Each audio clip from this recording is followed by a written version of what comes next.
dari kelas 8C nomor absen 39 akan menceritakan sejarah Sumpah Pemuda. Sumpah Pemuda merupakan bukti konkret nasionalisme bangsa Indonesia pada abad ke-20, di mana pada masa itu di kalangan bangsa Hindia Belanda atau Indonesia berkembang kesadaran bahwa bangsa yang berada di bawah kolonialisme Belanda ini adalah satu bangsa yang telah terwujud melalui ikrar yang menyatukan adanya persatuan bangsa, tanah air, dan persatuan bahasa. Ikrar ini menunjukkan semangat nasionalisme yang kemudian berkembang lebih tegas lagi menuju negara Indonesia merdeka. Di dalam bidang pendidikan, di Indonesia telah muncul golongan terpelajar, dan kaum terpelajar inilah yang kemudian menjadi pelopor kesadaran nasionalisme Indonesia. Kaum terpelajar atau golongan intelektual ini kemudian mendirikan organisasi pergerakan nasional seperti Budi Utomo. Budi Utomo didirikan Dr. Sutomo dan penggagasnya yaitu Dr. Wahidin Sudirohusodo pada tanggal 20 Mei 1908. 7 tahun setelah Budi Utomo berdiri, para pemuda-pemuda Indonesia membentuk organisasi yang diharapkan dapat berfungsi sebagai penengah solidaritas sosial. Pada awalnya, organisasi-organisasi tersebut bersifat kesukuan atau kedaerahan yang mengutamakan ikatan antar sesama pelajar sedaerah serta membangkitkan perhatian terhadap kebudayaan daerah masing-masing. Hal ini bisa dilihat pada organisasi Trikoro Darmo, kemudian menjadi Jong Java, Jong Sumatera dan Bon, Jong Ambon, Jong Minahasa, Jong Batak, Sekarukun, Pemuda Betawi, dan lain-lain. Trikoro Darmo, organisasi ini didirikan pada 7 Maret 1915 di Jakarta atas inisiatif para pemuda seperti Satiman, Kadarman, dan Sunardi. Organisasi ini merupakan organisasi pertama di Indonesia.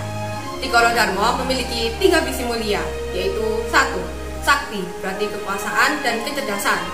2. Budi berarti bijaksana. 3. Dan bakti berarti kasih sayang. Organisasi ini berawal dari anak-anak sekolah menengah dari Jawa Madura yang bersekolah di Jakarta. Pada tahun 1918, nama Trikoro Darmo diganti menjadi Jong Java. Masing-masing organisasi akan tetap hidup sebagai organisasi, namun bergabung dalam suatu organisasi yang lebih besar. Pendapat mengenai fusi atau federasi ini menjadi perbedaan pendapat oleh beberapa organisasi pemuda yang kemudian sepakat menyelenggarakan Kongres Pemuda yang menurut istilah waktu itu disebut Kerapatan Besar, yang kemudian disebut sebagai Kongres Pemuda I. Pada tahun 1926, berbagai organisasi kepemudaan menyelenggarakan Kongres Pemuda pertama yang dihadiri oleh perwakilan organisasi pemuda di setiap daerah. Ini bertujuan untuk mengedepankan persatuan kebangsaan serta mempererat hubungan antar perkumpulan kebangsaan. Namun, karena adanya perbedaan pendapat, hasil Kongres Pemuda pertama ini dianggap belum mencapai tujuan. Setelahnya berdiri Pemufakatan Perhimpunan Politik Kebangsaan Indonesia atau PPPKI pada 17 Desember 1927. Organisasi ini mengupayakan penyamaan arah aksi kebangsaan atas inisiatif PPPKI dan didukung oleh organisasi pemuda lainnya. Dibentuklah Panitia Kongres Pemuda II pada 27 sampai 28 Oktober 1928. Sumpah Pemuda merupakan hasil rumusan dalam Kongres Pemuda II Indonesia yang diselenggarakan pada tanggal 27 sampai 28 Oktober 1928 di Batavia atau Jakarta. Sumpah Pemuda adalah suatu ikrar para pemuda-pemudi Indonesia yang mengikrarkan satu tanah air, satu bangsa, dan satu bahasa. Dalam pertemuan itu hadir para pelajar dari seluruh wilayah Nusantara yang tergabung dalam Perhimpunan Pelajar-Pelajar Indonesia atau PPPI. Kongres Pemuda II berlangsung di 3 gedung yang berbeda dan dibagi dalam 3 kali rapat. Rapat pertama dilaksanakan pada hari Sabtu 27 Oktober 1928 di Gedung Katiolik Jongeningen Bon atau KJB, Lapangan Pantai.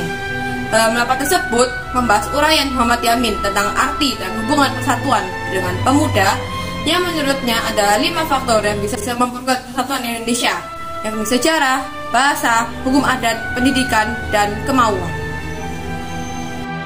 Rapat kedua hari Minggu 28 Oktober 1928 di Gedung OS Java Bioskop membahas masalah pendidikan.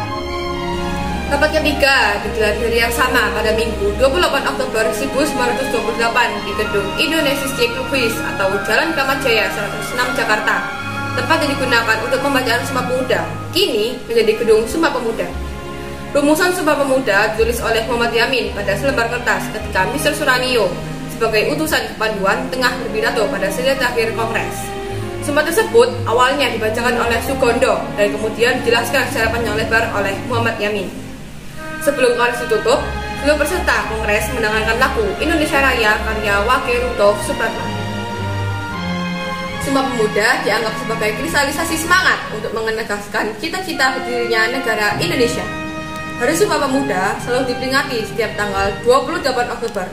Sumpah Pemuda berisi: kami, putra dan putri Indonesia, mengaku bertumpah darah yang satu, tanah Indonesia. Kami, putra dan putri Indonesia, mengaku berbangsa yang satu, bangsa Indonesia.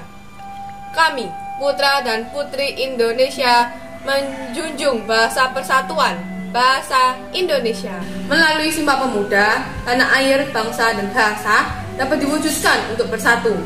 Dengan Sumpah Pemuda pula, perjuangan yang dilakukan oleh bangsa Indonesia tidak lagi bersifat kedaerahan, tetapi sifatnya sudah nasional hingga akhirnya kemerdekaan dapat dicapai. Sekian penjelasan Sumpah Pemuda dari saya. Terima kasih dan wassalamualaikum warahmatullahi wabarakatuh.